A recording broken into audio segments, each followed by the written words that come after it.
J'avais 7 ans d'expérience, dont 3 ans à domicile et 5 ans en milieu hospitalier en tant qu'ASH aux soins.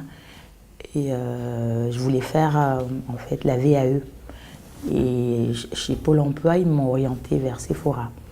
Donc je suis venue à Sephora et j'ai pris des cours pour surtout pour améliorer mon français écrit parce que je faisais beaucoup de fautes à l'écrit. Un travail personnel, Bernard me préparait, il savait un peu, on avait fait un petit bilan au début pour voir là où j'avais le plus de lacunes. Et après, il me préparait les textes, il me préparait les dictées, en fonction de mes besoins, quoi. Donc pour moi, c'est important. Ça a permis un premier pas vers le retour à la vie professionnelle. Voilà, dire nous, on a besoin de ça. Comment Sephora peut répondre? Et chaque fois, il y a une réponse qui est adaptée. Voilà, quand on a eu besoin, ça s'est toujours très bien passé. Je savais que l'Institut existait depuis un petit moment. Et donc, je leur ai demandé de l'aide pour préparer ce concours, l'entrée à ce concours, pour entrer dans cette école. Et on a préparé d'abord l'écrit, donc les tests psychotechniques. On a beaucoup travaillé là-dessus, c'était compliqué, c'était pas évident du tout, parce que ça demande une certaine logique qu'on n'a pas forcément. Et puis un petit peu d'encouragement et puis un peu pour nous rassurer aussi, parce qu'on était, moi à l'époque, j'étais plus sûre de moi du tout, quoi. Bon, j'ai commencé à faire mes cours de code au Chelar, où j'habite.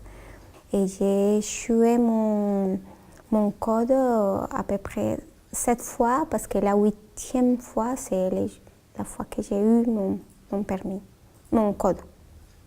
Les concours aides-soignants, infirmiers, c'est la même chose. Il faut vraiment les préparer, il faut apprendre des automatismes, il faut apprendre à s'exprimer pour l'oral, ça c'est important aussi, à développer un sujet en fonction de la question qui sera posée.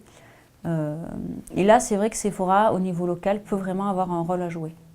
Alors nous avons fait appel à Sephora pour des formations, justement pour expliquer comment rédiger les instructions à la qualité et pour pouvoir communiquer avec nos équipes, surtout au niveau des chefs de ligne. En début d'année, Sephora nous a contactés dans le cadre de la mise en place du dispositif de la plateforme de sécurisation des parcours professionnels, financée par la région Rhône-Alpes. Objectif, c'était objectif professionnel, avoir mon permis de transport en commun et la FIMO. Et bien, donc les personnels de Sephora, ils étaient à mes côtés pour réaliser ce parcours professionnel que j'ai envisagé de le faire. Moi, je ne dirais pas qu'à 40 ans, je ne retourne pas sur les bancs de l'école, c'est autre chose. On vient là parce qu'il nous manque un bout de quelque chose qui nous empêche d'ailleurs d'avoir un diplôme. J'ai vraiment envie de dire aux gens une structure comme ça, s'il n'y aurait pas eu Sephora, moi je ne serais pas aide-soignante. Avec l'accompagnement de Sephora, j'ai tout réussi. Donc j'ai une vie normale, un travail qui est énorme de nos jours. Donc voilà, je suis très content du parcours. Après, j'ai pu passer le premier examen qui m'a amené pour devenir moniteur auto-école, qui m'a permis de rentrer de m'inscrire, quoi. Les personnes sont vraiment enchantées de suivre ce parcours. D'accord. Tous les deux, on a le même ressenti.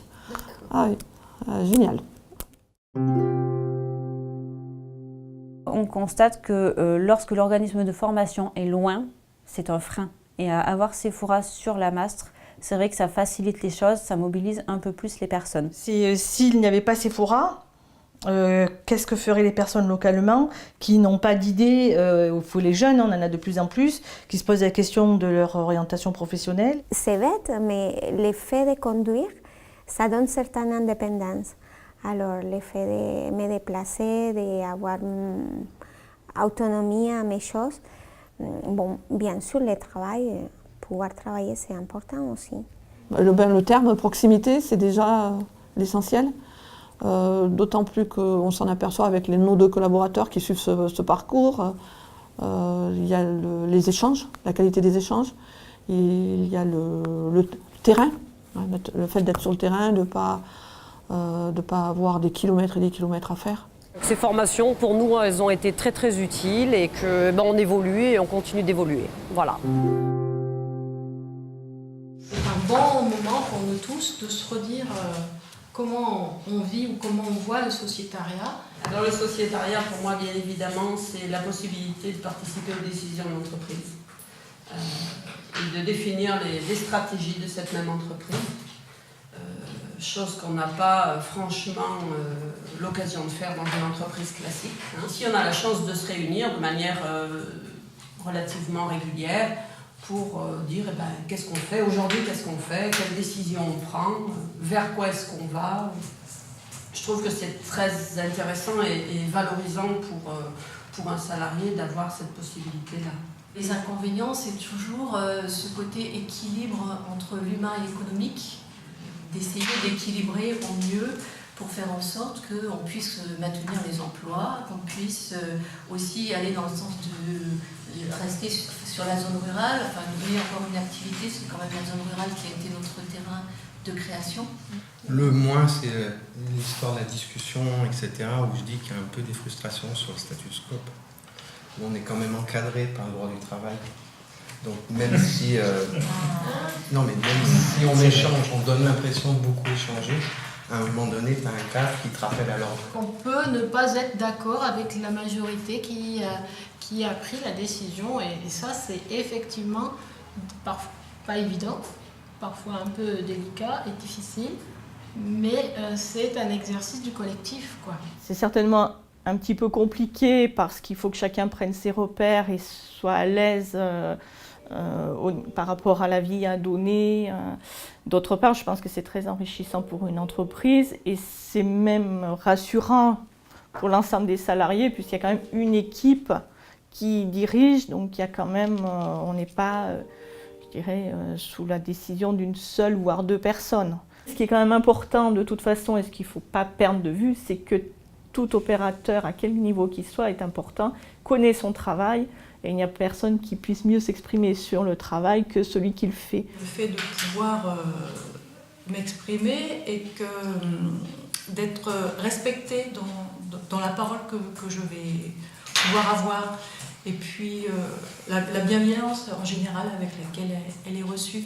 Tous les réseaux, tout ce qui gravite autour, ça nous permet de rencontrer, d'avoir des groupes de travail, de voir ailleurs comment ça se passe. Enfin, on adhère à plein de groupes que d'autres structures, on ne nous donne pas le temps pour, quoi. C'est vraiment la plus-value pour moi que vous soyez là sur le territoire, c'est cette dentelle que vous pouvez faire. Là, le fait d'être en mode coopératif dans le fonctionnement vous incite, vous avez l'habitude de travailler en mode coopératif généralement et ça se voit dans la façon de travailler avec les acteurs sur le territoire et de faire émerger des idées qui correspondent aux besoins collectifs.